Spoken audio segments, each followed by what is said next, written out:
देखते हैं कि पहला क्वेश्चन क्या रहेगा सर। अच्छा 14-15 सितंबर मतलब नंबर ऑफ क्वेश्चंस ज्यादा रहेंगे, तो नंबर ऑफ क्वेश्चंस ज्यादा रहेंगे तो उनको हम लोग समझते हुए धीरे धीरे धीरे धीरे आगे बढ़ेंगे। और ये वाला जो हम सीरीज लेके चले थे, चूंकि बीच में 2 दिन डिस्टर्ब हो गया था, वैसे तो आज 15 सितंबर को जुलाई का होना चाहिए, लेकिन हम लोग चूंकि पीछे चल रहे हैं इसलिए मई पे आएंगे, वो मैं पीडीएफ में दूंगा। प्राचीन भारतीय पांडुलिपियों के डिजिटलीकरण और संरक्षण में योगदान के तेजी लाने और पारंपरिक ज्ञान के बारे में ये एक पांडुलिपियों का प्रसार के लिए किसी ज्ञान भारतम पोर्टल को लॉन्च किया है। अच्छा आप सुनो, ये क्या किसने लॉन्च किया, क्यों किया? एक्चुअली सर नई दिल्ली में नरेंद्र मोदी जी ने नई दिल्ली में ज्ञान भारतम, ठीक है ना, नई दिल्ली में ज्ञान भारतम नाम से सम्मेलन हुआ, ज्ञान भारतम। और इस ज्ञान भारतम सम्मेलन में इसका आयोजक कौन था सर? दैट इज संस्कृति मंत्रालय, ठीक है, संस्कृति मंत्रालय इसका आयोजक था। और संस्कृति मंत्रालय ने भारत के पास विश्व में सबसे ज्यादा पांडुलिपि हैं। अब कुछ स्टूडेंट हो सकता है ये ना समझे सर पांडुलिपि जैसे नहीं हम लोग के ऋषि मुनि महात्मा प्राचीन समय में जो लेख लिखे हैं, ताम्रपत्र पे लिखे हैं, ज्ञान और सारी चीजें लिखे हैं, उनको पांडुलिपियों के रूप में संरक्षित किया गया था। भारत के पास अगर देखा जाए तो 1 करोड़ पांडुलिपि, ठीक है ना, भारत के पास करीब 1 करोड़ पांडुलिपि, 1 करोड़ प्लस पांडुलिपियां संरक्षित है। अच्छा यही नहीं, तो इसके लिए नरेंद्र मोदी जी ने ज्ञान भारतम नामक एक आयोजन किया जो दिल्ली में 11 तारीख से लेकर के 13 सितंबर तक चला। अच्छा यहां पे एक क्वेश्चन ये पूछ सकता है कि भारत सरकार ने इससे पहले भी राष्ट्रीय पांडुलिपि मिशन शुरू किया था। किसी को याद है कि राष्ट्रीय पांडुलिपि योजना, राष्ट्रीय पांडुलिपि मिशन या योजना, ये भारत सरकार ने किस वर्ष लाया था? इवन जब निर्मला सीतारमण जी इस बार बजट पेश कर रही थी तो आपको यह भी बता दें कि इस बार बजट में करीब 60 करोड़, ठीक है ना, 60 करोड़ रुपया बजट में इस मिशन के लिए अलॉटेड है, राष्ट्रीय पांडुलिपि मिशन के लिए। ये बात है 2003 की जब मनमोहन सिंह जी की सरकार थी तब लाया गया था राष्ट्रीय पांडुलिपि मिशन इंदिरा गांधी राष्ट्रीय कला केंद्र के द्वारा, इंदिरा गांधी राष्ट्रीय कला केंद्र के द्वारा। तो ये बात भी याद रखिएगा। अभी करंट वाला मुद्दा तो ठीक है, लेकिन कभी कभी हम लोग से योजनाओं पे ज्यादा, अब चूंकि ये चर्चा में आ गया भारतीय राष्ट्रीय पांडुलिपि, तो ये एक ज्ञान भारतम नामक सम्मेलन हुआ और ज्ञान भारतम नामक पोर्टल भी लॉन्च किया गया है। तो पोर्टल का नाम क्या है सर? ज्ञान भारतम। नरेंद्र मोदी जी ने ज्ञान भारतम पोर्टल, ये जो नीचे लिखा हुआ है ना ज्ञान भारतम, ये ज्ञान भारतम पोर्टल को लॉन्च किया भारत की पांडुलिपियों को संरक्षित करने के लिए। तो ये थोड़ा सा याद रखेंगे और ताकि इससे पारंपरिक ज्ञान को बढ़ावा दिया जा सके। अगला क्वेश्चन क्या है sir? Da Vinci robotic system actually एक प्रणाली है, SET। SET क्या है?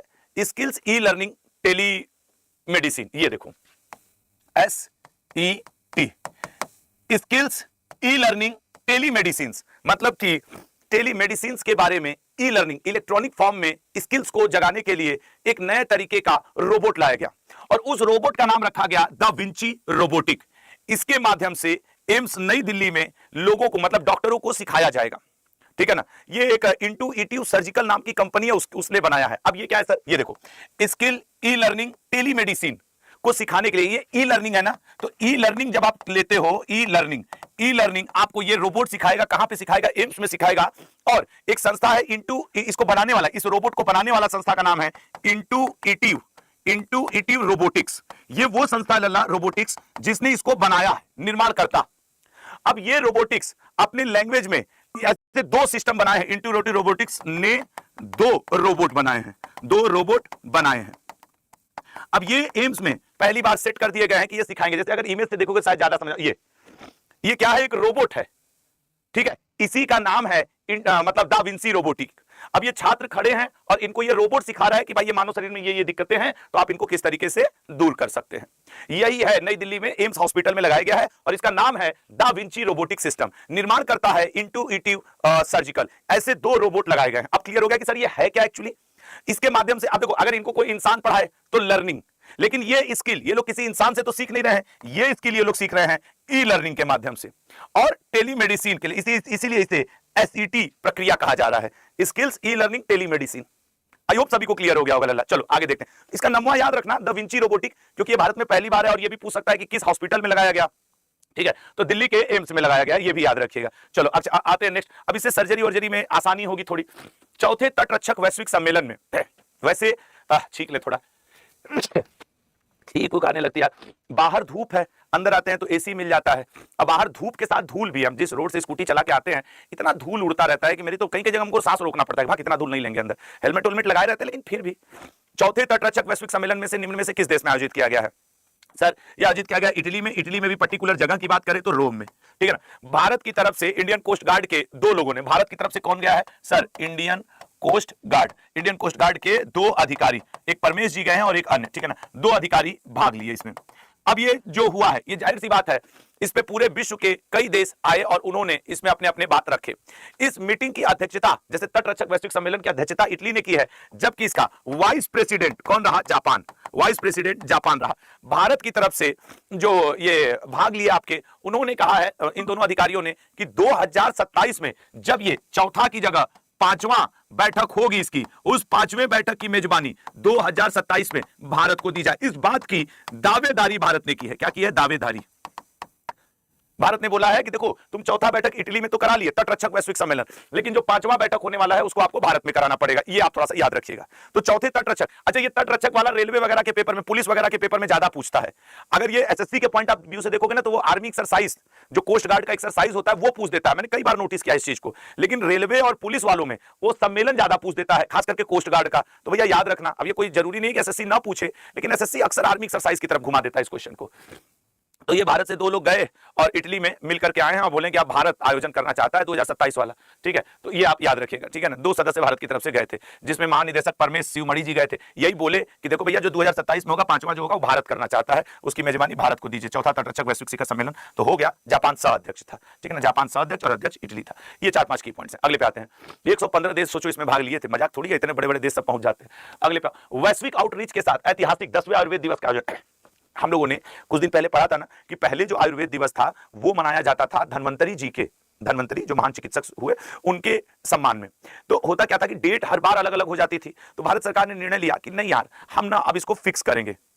तो इस बार 10वां आयुर्वेद दिवस जो कि आपके गोवा में मनाया जाएगा। अब कै तारीख को मनाया जाएगा? तो आज क्या तारीख है? 15। सर ये मनाया जाएगा 23 सितंबर को। भारत से सरकार ने ये तय कर दिया कि 23 सितंबर को भारत गोवा में 10वां आयुर्वेदिक दिवस मनाया जाएगा। ये इसलिए इंपॉर्टेंट हो जाता है क्योंकि हर बार इसकी डेट अगल बगल बदलती है, लेकिन अब भारत सरकार ने इसको फिक्स कर दिया। साथ ही साथ ये भी कहा कि इसको अखिल भारतीय आयुर्वेद संस्थान, इसको मनाने वाली संस्था का नाम क्या है? ऑल इंडिया जो आयुर्वेद IIAA है करके, अखिल भारतीय आयुर्वेद संस्थान, ये इसको मनाने वाली संस्था है। साथ ही साथ याद रखिएगा, Ayurveda for people and planet, ये इस बार की थीम है। क्या है? Ayurveda for people and planet, ये इस बार की थीम है। तो जब गोवा का बैकग्राउंड लेंगे तो आपको ऐसा ही कुछ दिखेगा आयुर्वेद के लिए। वैसे तो गोवा 36 तरीके से दिख सकता है, हाफ पैंट में, हाफ टी शर्ट में नाचते हुए लोग भी गोवा के तटों पर, लेकिन चूंकि आयुर्वेद दिवस है तो वैश्विक आउटरीच के साथ ऐतिहासिक 10वें आयुर्वेद दिवस का आयोजन गोवा में किया जा रहा है। इस बार वाला इंपॉर्टेंट होगा। योग दिवस का आयोजन कहां किया गया था इस बार? 21 जून का। कमेंट बॉक्स में कमेंट करो और तब तक ये देख लो कि 10वें आयुर्वेद दिवस की theme Ayurveda for people and planet, ये इसकी थीम है। तो इसको एक बार निश्चित तौर पे हम लोग पढ़ेंगे। कब? 23 तारीख को एक बार इसको फिर पढ़ा जाएगा। चलिए नेक्स्ट टाइम इसको अब देखते हैं। सियाम मतलब SIAM, सियाम भारत और सैन्य अभ्यास भारत में किस तरह से? सियाम से सिंगापुर, से सिंगापुर, यस, ठीक है ना। तो सियाम 8 से लेकर 11 सितंबर थाईलैंड में एक जगह गड़बड़ा गया, हट, हाँ, सियाम जो है ये थाईलैंड में हो रहा है एक्चुअली, ठीक है ना। सियाम हम एक्चुअली यहां पे बड़ा एक कंफ्यूजन है। अगर सिंगापुर का प्राचीन नाम देखो तो श्याम है, ठीक है ना। अच्छा, लेकिन थाईलैंड के साथ थाईलैंड के साथ भारत एक और अभ्यास करता है मैत्री नाम से, अगर आपको याद हो तो। खैर उसकी बात बाद में करेंगे, पहले हम लोग इसकी कर लेंगे इस बार। बल्कि मैत्री का आप जिक्र मैंने कर ही दिया, तो 14वां मैत्री मेघालय में हुआ है, मेघालय के उमरई में, मेघालय, ये भी भारत और थाईलैंड करते हैं। थाईलैंड में एक जगह है पटाया, थाईलैंड में एक जगह है पटाया, वहां पे इसका आयोजन किया गया है, ठीक है ना, इसका आयोजन किया गया है। और वायुसेना, ये जो सियाम अभ्यास है, ये इंडियन एयरफोर्स और रॉयल थाई एयरफोर्स जो है वो इसमें भाग लिए, जो थाईलैंड की एयरफोर्स है वो दोनों इसमें भाग लिए हैं, ठीक है ना। तो ये बात आप याद रखिएगा। तो सियाम भारत सैन्य थाईलैंड में किया गया है। तो इंडियन एयरफोर्स के जवान और थाईलैंड के एयरफोर्स के जवान वहां पहुंचे, और ये आपके इंडियन के हैं, वो थाईलैंड के हैं, और दोनों लोगों ने सियाम में भाग लिया है। अच्छा, अब इससे ज्यादा आपको जो याद रखना है वो ये याद रखना है कि जो मैत्री अभ्यास है वो भी भारत थाईलैंड 14वां संस्करण आपस में करते हैं, ठीक है ना, एक्सरसाइज करते हैं। नेक्स्ट पे आएंगे। 11वें राष्ट्रमंडल संसदीय संघ भारत क्षेत्र में सम्मेलन आयोजन कहां किया गया है बताइएगा? 11वें राष्ट्रमंडल। सर जी गुड मॉर्निंग। अरे भैया गुड मॉर्निंग, एक तो 2 दिन 3 दिन बाद हम पढ़ा रहे हैं, अभी चले गए थे पंजाब में, अब वहां से आए हैं। जब मैं पंजाब गया था तो मुझे बहुत सारे स्टूडेंट्स ने कहा सर बिहार में बाढ़ आई हुई है। पहली बात तो ये बात समझना कि मैं कोई राजनेता तो नहीं हूं यार, जितना मुझसे मदद हो सकता है मैं वो करता हूं, लेकिन चूंकि तुमने कह दिया है कि बिहार में बाढ़ आई हुई है सर, और मुझे पता भी है, कल मैं जब पंजाब से लौटा ना तो मैंने सर्च मारा कि बिहार में कहां कहां बाढ़ आई और मैं क्या क्या इसमें कर सकता हूं। मैंने निर्णय कुछ लिए हैं अपने मन में, 1-2 दिन में आपको बता दूंगा, ठीक है ना। क्योंकि यार बिहार, यूपी, पंजाब, कर्नाटक मायने नहीं रखता, इंसान मायने रखता है, भारतीय मायने रखता है। भारत का है बस, ये पर्याप्त है। कोई राज्य मेरे लिए वो नहीं है कि ये बिहार, ये पंजाब, ये कर्नाटक है। भारत का है ना, बस इतना पर्याप्त है अपने लिए। और चूंकि मुझे बहुत सारे स्टूडेंट्स ने बिहार के कमेंट में बोला था कि सर बिहार कोई नहीं आया, लल्ला याद रखना मैं आशुतोष हूं, मैं तुम्हारा भाई दोस्त हूं, मैं जरूर कुछ ना कुछ इस पे सोच लूंगा, लेकिन मुझे 2 दिन चाहिए, ठीक है ना। 11वें राष्ट्रमंडल संसदीय संघ भारत क्षेत्र सम्मेलन का आयोजन कहां किया गया? तो ये right answer A option Bengaluru में किया गया। अच्छा, इसके बारे में सुनो, ये 3 दिवसीय बैठक है, 3 दिवसीय बैठक, ये 3 दिवसीय बैठक है। इस बैठक की अध्यक्षता किसने किया? तो ओम बिरला जी, ठीक है ना, जो भारत के लोकसभा के अध्यक्ष हैं। सबसे इंपॉर्टेंट बात जान लो, राष्ट्रमंडल संसदीय संघ के अध्यक्ष भी ओम बिरला जी हैं। पूरे राष्ट्रमंडल के जितने संसदीय संघ हैं उसके भी अध्यक्ष ओम बिरला जी हैं। भारत में बैठक हुई इसलिए ये ठीक है कि अध्यक्षता की है, लेकिन अगर ये भी question by the way static में पूछ दे कि राष्ट्रमंडल संसदीय संघ का अध्यक्ष कौन सा देश है, तो कौन सा व्यक्ति है, तो भारत ओम बिरला जी हैं। ये बात ध्यान रखिएगा। अब इतना लंबा थीम तुमसे नहीं पूछने वाला है, बस वो आपको इतना पूछेगा कि यार किस क्रम का हुआ है और इसके कहां इसका बैठक हुआ है। तो ये 2 बात आप याद रखेंगे और ओम बिरला द्वारा अध्यक्षता की गई तो नंबर मिल जाएगा, ठीक है। देखो लिखा है ना, ओम बिरला राष्ट्रमंडल संसदीय संघ भारत क्षेत्र कार्यकारी समिति के पदेन अध्यक्ष है, ठीक है ना। अब भारत इसका 9वां क्षेत्र है। अगले पे आएंगे, डी लापांग किस राज्य के? जैसे निधन के क्वेश्चंस तो आप खाली कम कर दिया है एग्जाम हॉल में पूछना, लेकिन डी लापांग वो व्यक्ति हैं जो सबसे लंबे समय तक मेघालय के मुख्यमंत्री के रूप में, मतलब लगातार काम करने का इनके पास रिकॉर्ड है। ये 1992 से लेकर के 2008 तक 4 बार सीएम रहे हैं, 4 बार मुख्यमंत्री रहे हैं। अभी मलिक जी, सत्यपाल मलिक जी, राज्यपाल का निधन हुआ था। उससे पहले अहमदाबाद प्लेन क्रैश में मुख्यमंत्री, भूतपूर्व मुख्यमंत्री का निधन हुआ था। अब यहां पे मुख्यमंत्री का निधन, तो ये 2-4 जो मुख्यमंत्री राज्यपाल वाले निधन है जरूर याद रखना। ये 4 बार डी लापांग जी सीएम रहे हैं और ये 91 वर्ष की आयु में इनका निधन हुआ है। अगर इनकी ये मेघालय से संबंध रखते हैं, अगर इनकी बात की जाए तो ये 1972 ईस्वी में पहली बार विधायक बने थे और उसके बाद से लगातार मेघालय की राजनीति में सबसे लंबा राजनीतिक करियर इन्हीं का माना जाता है। और ये हैं डी लापांग जी, जिनका कि 91 वर्ष की आयु में निधन हो गया है। चलिए अगले क्वेश्चन पे आएंगे। ये अब क्या है भाई, हाल ही में लॉन्च की गई भारत रत्न भूपेन हजारिका नामक किताब, सर बुक एंड ऑथर्स आता है और ये अनुराधा शर्मा ने लिखा है। जाहिर सी बात है कि इसमें, अब ये तो नहीं पूछेगा इसमें क्या लिखा गया है, या तो बुक का नाम पूछेगा या तो लेखक का, लेकिन फिर भी जान लो भूपेन हजारिका जी के बारे में लिखा गया है। भूपेन हजारिका जी का संबंध किससे रहा सर? आपके असम से रहा। बहुत ही multi talented person Bhupen Hazarika ji हुआ करते थे। बल्कि भूपेन हजारिका जी से ये बात जरूर याद रखना, ये भारत रत्न 2019 में इनको दिया गया था, ठीक है ना। 2019 में इनको भारत रत्न दिया गया था। साथ ही साथ एक और पॉइंट अगर इनके बारे में, 1926 में जन्म हुआ था असम में, 2011 में इनका निधन हुआ था। अगर किसी राजनीतिक पार्टी से इनका संबंध रहा तो भारतीय जनता पार्टी से इनका संबंध रहा। अनुराधा शर्मा जी ने भूपेन हजारिका जी के ऊपर किताब लिखी है, इनके जीवन के ऊपर, इनके पूरा जो संघर्ष रहा, जो इन्होंने भारत के लिए किया, असम के लिए किया, उन सब के ऊपर ये किताब है, ठीक है। तो भारत रत्न भूपेन हजारिका किताब अनुराधा शर्मा द्वारा लिखी गई है। अखिल भारतीय आयुर्वेद संस्थान का निदेशक, अभी यही अखिल भारतीय आयुर्वेद संस्थान 23 सितंबर को आयुर्वेद दिवस मनाएगी। हाँ सर, ये बात तो आप एकदम राइट फाइट कर दिए, ठीक है ना। Ayurveda for people and planet के साथ, किस थीम के साथ? Ayurveda for people and planet, Ayurveda for people and planet के साथ, ये अभी हम लोग पढ़े थे। इसके नए नए निदेशक, डायरेक्टर भी बदल दिए गए और डायरेक्टर साहब कौन बने हैं? प्रदीप कुमार प्रजापति।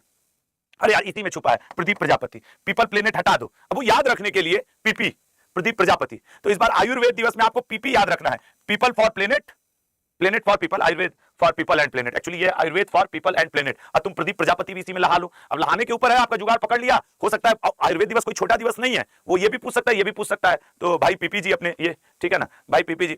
इससे पहले सुजाता कदम जी इस पद पर हुआ करती थी और डॉक्टर सर्वपल्ली राधाकृष्ण आयुर्वेद विश्वविद्यालय जोधपुर के कुलपति भी रहे। नेक्स्ट पे आते हैं भाई, वर्ल्ड एथलेटिक्स चैंपियनशिप का आयोजन किस देश में किया जा रहा है? सर टोक्यो, जापान में किया जा रहा है, ठीक है ना, ये टोक्यो में हो रहा है। अब ये सर ऐसा हुआ है वर्ल्ड एथलेटिक्स चैंपियनशिप में, इसमें भारत से भी लोग गए हैं। 13 तारीख से लेकर 11 सितंबर तक चलेगा, 13 to 21 सितंबर, क्षमा करिएगा मैंने 11 बोल दिया था, 13 से लेकर 21 सितंबर तक चलेगा। इसके बारे में जरा जान लो, इसमें 200 देश भाग ले रहे हैं, 200 देश भाग ले रहे हैं, करीब 2000 प्लस एथलीट भाग ले रहे हैं। और अगर भारत की बात कर दें, भारत की, तो भारत से 19 लोग, 15 पुरुष 4 महिला भाग ले रही हैं। सर ये 2 वर्ष में आयोजित होता है, 2 वर्ष में आयोजित। इसका आयोजन कितने दिनों पे होता है लल्ला? 2 वर्ष में इसको आयोजित किया जाता है वर्ल्ड एथलेटिक्स। इससे पहले भी एक बार जापान किया है। अच्छा सर, अगर ये 2 वर्ष में आयोजित होता है तो हो सकता है क्वेश्चन ये पूछ दे कि लास्ट वाला कब आयोजित किया गया था? तो लास्ट वाला 2023 में किया गया था। अब तब ना 2025 में हो रहा है, और 2023 में इसका आयोजन कहां हुआ था सर? लगे हाथ उसका भी कल्याण कर लिया जाए, बुडापेस्ट, ठीक है ना, बुडापेस्ट हंगरी।